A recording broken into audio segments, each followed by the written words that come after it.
comme je sais que tu utilises bien ton cerveau et c'est ce que j'aime avec toi, si je te dis 7 plus 3 et 10 moins 3, ça te dit quoi?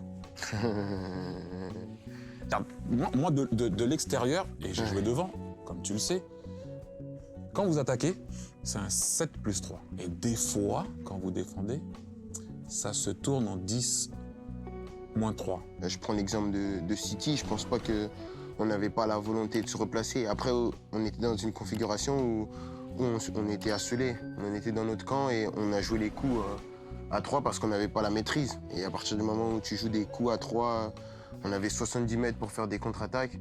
Bah, c'est sûr que des fois, il y aura des moments où on sera pas là en défense. Après, on a conscience qu'on doit faire plus. Quand tu as 3 joueurs de ce niveau-là, 3 joueurs de ce statut-là, bah, on peut pas se cacher. Et on assume ça. Mais je pense que, voilà, il faut qu'on crée quelque chose où on soit pas décollé du collectif, que ce soit défensivement, mais aussi offensivement. Ou si Messi il doit revenir, ou Neymar il doit revenir dans ses 60 mètres pour toucher les ballons, bah après c'est sûr qu'on va être décroché. Je pense que c'est quelque chose qu'on doit trouver tous ensemble, mais bien sûr qu'on doit, nous on doit y mettre du nôtre. J'ai bien aimé ce que tu as dit là, parce que c'est vrai que je me suis retrouvé, moi par exemple, dans une configuration où Pep, clairement, une fois j'ai dézonné, il m'a sorti à la mi-temps. Pourtant j'avais marqué quand j'ai dézonné, mais je suis passé à droite. Il m'a dit, chez moi, tu fais pas ça, tu sors. Pourtant, j'ai marqué. Mais tu as soulevé un petit point là, quand tu as dit qu'il faut qu'on se remette toujours, on se recolle à la défense. Et c'est vrai que nous, par exemple, notre défense était beaucoup plus haute.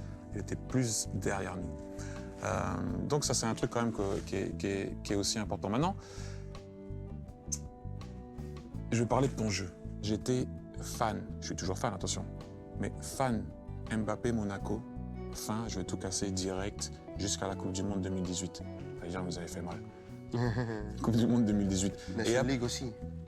Mais c'est bon, oh. C'est bon. Oh. Mais après, j'ai senti un petit là, je suis toujours comme ça. Et pendant 2 ans, j'étais un peu plus comme ça. J'ai appris un nouveau football. J'ai commencé dans un football de transition. Dans une équipe où Monaco, c'était Aqua Boulevard. On jouait, tout le monde nous laissait limite marquer. Ça jouait normalement. Je suis arrivé à Paris où c'est fini, ça. Tous les week-ends, c'est du 5-3-2. Personne ne vient nous chercher, tout le monde attend le bus. J'ai joué à droite. J'avais jamais joué à droite. J'ai appris un nouveau football. T'apprends un nouveau statut, t'apprends un vestiaire. Quand tu as le football, Monaco, c'était un grand club. Mais tu arrives dans le PSG avec des stars internationales, des gens qui sont des patrons de leur pays, des gens qui ont tout gagné. T'intégrer dans un vestiaire, c'est compliqué aussi. Il y a un prix, on t'a acheté cher, on t'a acheté pour faire d'autres choses que faire le 9,5. C'était un autre système, c'était d'autres choses, mais j'ai réussi à m'en sortir. Et c'est vrai que je pense qu'il fallait digérer ça. Et je pense que c'est aussi la chose quand on voit aujourd'hui, quand il y a des jeunes joueurs qui sont transférés vers des nouveaux clubs, ils sont en difficulté parce qu'on te demande d'autres choses. Aujourd'hui, on te demande de tout de suite être prêt. On te demande, il n'y a plus ce côté, oui, on veut te développer. Non. Développer, on t'aurait pas acheté aussi cher si c'était pour te développer. On t'achète, c'est pour avoir des résultats tout de suite. Il y a un truc aussi qui m'a frappé et je me demande si c'est pas ça aussi qui t'a... Allez, on va utiliser le mot petite gifle. Le penalty raté, et ça peut arriver, hein, tout le monde rate le penalty. Les sifflets, soi-disant, le non-contrat, pas contrat, enfin bref. Mais j'ai trouvé que ta réaction montrait une forme de le grand joueur. J'aimerais aussi savoir comment déjà tu t'en es sorti et qui t'a aidé. Quand tu prends un mur, et l'Euro c'est un mur, hein. Quand tu te fais éliminer en 8e de finale, tu rates un penalty décisif, bah tout de suite tu te poses des questions parce que ça s'est pas bien passé, donc pourquoi ça s'est pas bien passé?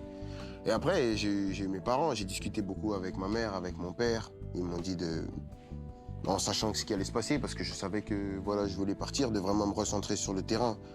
Que voilà, peut-être que j'étais peut-être pas ailleurs, mais je mettais peut-être trop d'énergie dans autre chose.